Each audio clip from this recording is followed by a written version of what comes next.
Hello and welcome to a short companion video to our Feast of Tabernacles video. Link is below. From the Word of God Ministries and www.wholebible.com. I'm Bruce Bertram, the guy with absolutely no influence whatsoever, not a single initial after my name. If this is the first video you've seen from us, then you might benefit from a short explanation of Whole Bible Christianity. Whole Bible believers see that the Bible teaches one God, one Savior, one body, and one faith, which is the Bible. Ephesians 4:4-6. We have the riches of all of His living oracles by which to live. We don't limit the Bible with extra-biblical teachings such as two bodies, one of Israel and a replacement church. Nor do we time divide the Bible into different ages where some of the Bible doesn't apply anymore, or some of it's old and some of it's new. We can see that the Bible is plain and easy to understand and live simply by reading and doing what God commands. Christians do not have to give up core teachings or become Jewish any more than Jews have to give up core teachings or become Christian. Upon believing, both groups are reborn spiritually and have the word or law written on a new heart of flesh according to the new covenant. For more explanation, see our other videos or our website www.wholebible.com. and our book, Whole Bible Christianity, a draft of which is on the website. In our Feast of Tabernacles video, the link is below, I mentioned that the manger where Jesus is supposed to have been placed was more probably a sukkot, or temporary shelter or booth, rather than a wooden feed box as you see in so many nativity scenes. Apparently, this strikes a nerve in some people. We've gotten emails asking for a backup, and it's one of the top questions we get, so here is our answer. An inn is mentioned in Luke 2:7, but they did not exist then as we know them today. According to Easton's Bible Dictionary, the Greek word kataluma, Strong's 2646, translated inn, just means a place for loosing the beasts of their burdens. Manger could be the stall or crib, or possibly a ledge. Here's coming up is a slide with the definition. Inn, in the modern sense, unknown in the East. The khans or caravanseries, which correspond to the European inn, are not alluded to in the Old Testament.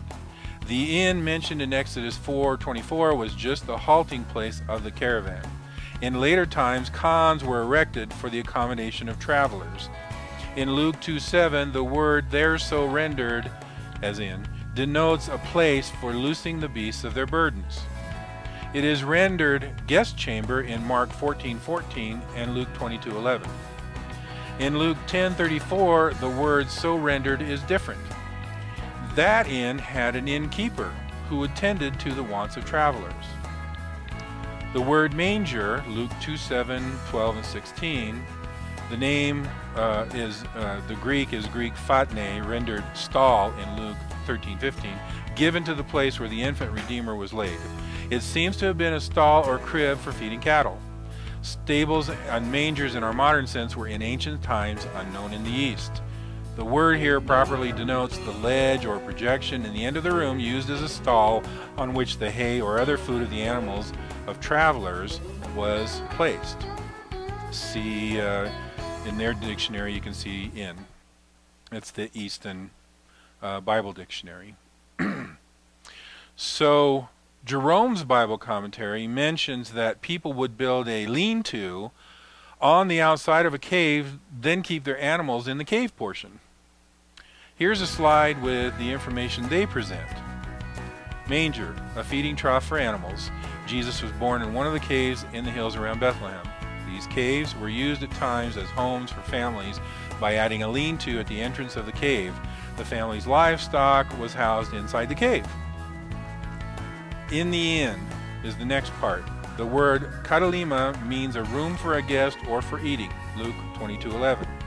Because the outer room attached to the cave was already fully occupied, or at least did not afford privacy, Joseph and Mary brought Mary inside the cave where the livestock ordinarily rested.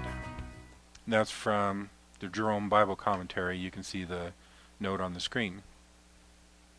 The association of the Greek word phatne, manager, with kataluma, inn, is why the Greek word phatne, Strong's 5336, is translated manger, even though it can also mean stall or crib. It doesn't specifically mean a feed trough. Feed trough is inferred by the fact that Mary laid the baby somewhere in the place where the burdens of beasts had their burdens unloosed. It might have been something that looked like a bassinet or crib as we have in current nativity scenes.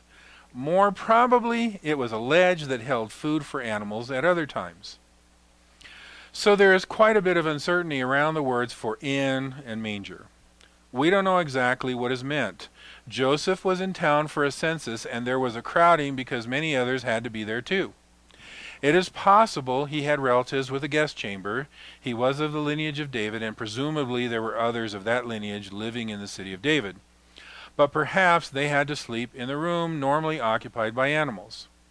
Animals were probably not present, or if they were, it wasn't that unusual to have to sleep in the same room. The room could have been a cave with the house in front, or it could have been a temporary shelter, a sukkah or booth, next to a place where animals were stripped of their loads. The manger might have been the shelf where the feed was normally kept. It was, however, unusual enough to be an identifier because the shepherds were told to look for a baby in a manger. I think there are two factors that drive the current narrative showing Jesus in a wooden feeding trough in a barn with animals all around and three wise men standing around. One is the desire to get away from anything Jewish in the birth of the Christ.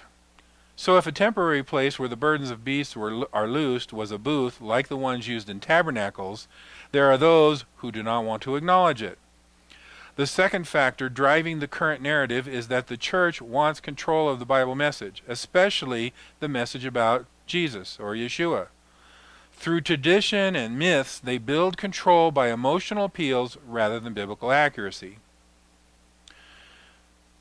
Now popping up, we're going to have some slides with additional comments from other sources concerning the ambiguity of the two words inn and manger under consideration.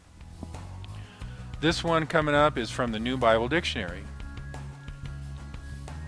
Manger, the feeding trough for animals in a stall or stable, translated crib in Job 39:9, Proverbs 14:4, Isaiah 1:3. The Greek phatne has an extended meaning of stall in Luke 13:15 and is used in the Septuagint to translate various Hebrew words. So you can see a list of reference there, 2 Chronicles, Habakkuk, Job. In the New Testament, it occurs in Luke 2:7, 12, 16, and 13:15. Mangers are known in other lands besides Palestine. In Palestine, the stable or stall was attached to the owner's house and was furnished with a manger.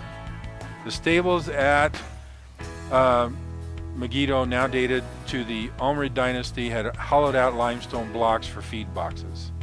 Christian tradition holds that Jesus was born in a cave in the neighborhood of Bethlehem. In that case, the manger may have been cut out of the rock walls.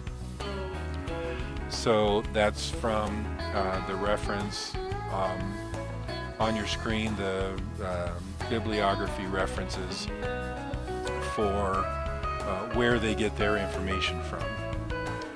Then we have another slide from the Theological Dictionary of the New Testament, abridged in one volume. Phatne, manger. Greek usage. Phatne, meaning manger or feeding trough, occurs in the spheres of animal husbandry and veterinary science. The extended sense of stall is less common. In a transferred sense, the word is used for the digestive organs. Trough suggests a parasitic life, and we also find a use for the hollow of the mouth, the cavity and teeth, and the star cluster. The word has no specific religious significance.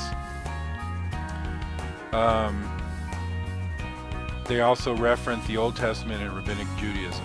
1. The Septuagint uses the word for feeding trough in Isaiah 1:3, Job 39:9, Proverbs 14:4. Stall is a possible sense in Isaiah 1:3 and Proverbs 14:4, but it is likely only in 2 Chronicles 32:38. Stalls are uncommon in Palestine apart from the royal stables. Number 2. The rabbis used the Hebrew equivalent mostly for manger or feeding trough. Special rules apply for feeding on the Sabbath, example, for the size of the trough. Since humans and animals live close together, the sense stall is less common. In exposition of Isaiah 1:3, knowing the master's crib is not taken messianically, but is related to knowing the law. C. A historical witness. Archaeology has discovered feeding troughs in Ahab's stables at Megiddo. We also find pictures of mangers. In the Hellenistic period, larger estates have cave stalls, but on small farms, there are feeding places in the main room, troughs outside, or annexed stalls. Cattle and sheep may also be sheltered in the folds or caves. D. The New Testament. Number 1. In the New Testament, fattening occurs only 4 times in Luke. In Luke 13:15, Jesus refers to the practice, dictated by necessity, of loosing cattle from their stalls and leading them to water on the Sabbath. If this is permissible for animals, surely the relief of human suffering is even more permissible. Number 2. The other 3 instances occur in Luke 2:1 and verses following, in connection with the birth of Jesus, verse 7, the promise of the angels, verse 12, and the adoration of the shepherds, verse 16. The theme is clearly an important one, and the meaning is obviously manger, whether in a stall, in the open, or in a cave. The shepherd setting in the city of David proclaims the birth of the Davidic Messiah. The manger contrasts the lowly birth of the world's Redeemer with the glory of Augustus as the present ruler of the world. It also prefigures the humility and suffering of the Son of God and man who has nowhere to lay his head. Luke 9:58. E. The early church. The manger tradition combines with the cave tradition in the early church. Compare Origen against Celsus 151. After Helena's pilgrimage, a church is built at the traditional site of the crib and cave. The late Pseudo-Matthew places the birth in a cave, puts Mary in a stall, has her lay the child in a crib, and then describes the entry into Bethlehem. The ox and ass come into the story on the basis of Isaiah 1:3 and Habakkuk 3:2. In the Septuagint, they occur in depictions from the middle of the 4th century. So, that's you can see the bibliography or the reference there where you can go to find more information on that particular reference. This slide coming up is from Vine's Expository Dictionary of the New Testament. It's a little shorter. The word manger, Greek phatne, means a manger. Luke 2:7, 12, and 16 also denotes a stall, 13:15. So in the Septuagint, the word denoted not only a manger, but by metonymy, the stall or crib, Proverbs 14:4, containing the manger. So we can see that while it is possible that the baby Jesus was laid in a wooden box used for feeding animals, it is more probable, given the parents' Jewish ethnicity and the likely time of year, that he was laid on a shelf in a temporary shelter or booth. The census was probably taken about the time everyone was gathering together for the Feast of Tabernacles anyway, probably late in the year of 6 BC, although early 5 BC is possible too. We don't know for certain. I do not think it is important enough to fight about. Just knowing that things were different than normally presented in Christmas stories is a good start. The census might have been at a random time of the year, but the Romans were pretty orderly about government, and it makes sense they would time a census like this for when the Jews were getting together anyway. But making sense of things, in my understanding, isn't always accurate either. Joseph and Mary continued to live in Bethlehem for a while, considering that they were still there when the baby Jesus could stand, as the wise men got there for a visit, and Herod then ordered all male children under the age of 2 murdered. So with this, as with many other biblical teachings, there is perhaps more here than meets the eye right off the bat, and we probably don't really need to fight about it. Just taking a look at it in a different way is good. Thanks for watching. If you want more biblical teaching, we have other videos and a website at www.wholebible.com with lots of articles, some from other authors. We also have a blog and a forum if you want to continue the conversation. Consider subscribing to our YouTube channel. The Lord bless you and keep you through your journey to find the whole of His blessing in all of His living oracles. Shalom.